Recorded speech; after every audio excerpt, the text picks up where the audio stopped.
The Aviator features Leonardo DiCaprio and the fictionalized story of Howard Hughes. But the real-life story of Howard Hughes is just as gripping. And though Hughes was world famous, there was a lot about his life that was not known. Paul Boyd now with an intimate look at the real Aviator.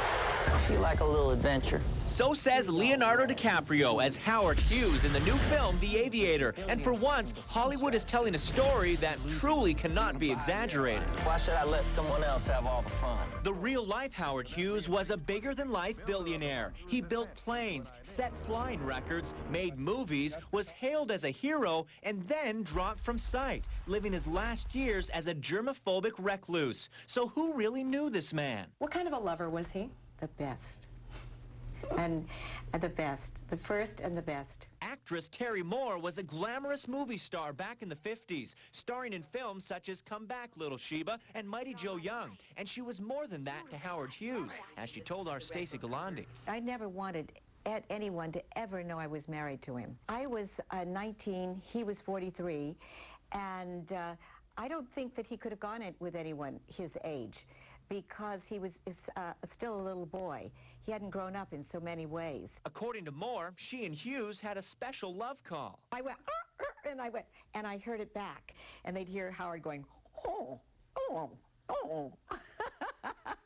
Hughes was married 3 times in all. By the late 50s, he'd all but dropped from sight. His health had been shaken by numerous plane crashes. Bob Mayhew was Hughes's right-hand man during those years. And here's the interesting part. I never met him. That's right. They knew each other only over the phone. One day in 1968, Mayhew begged to meet Hughes in person and was stunned by the response. This man began to sob on the telephone.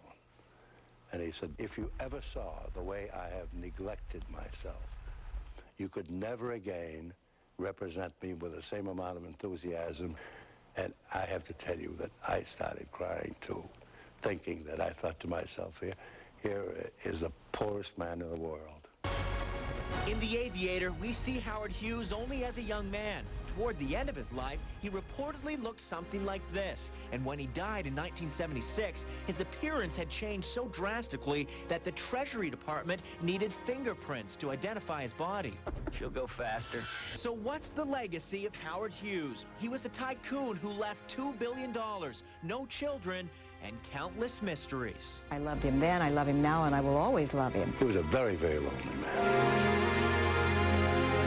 Critics are already predicting Aviator the movie will be a shoo-in for Best Picture and Best Director Oscar nominations.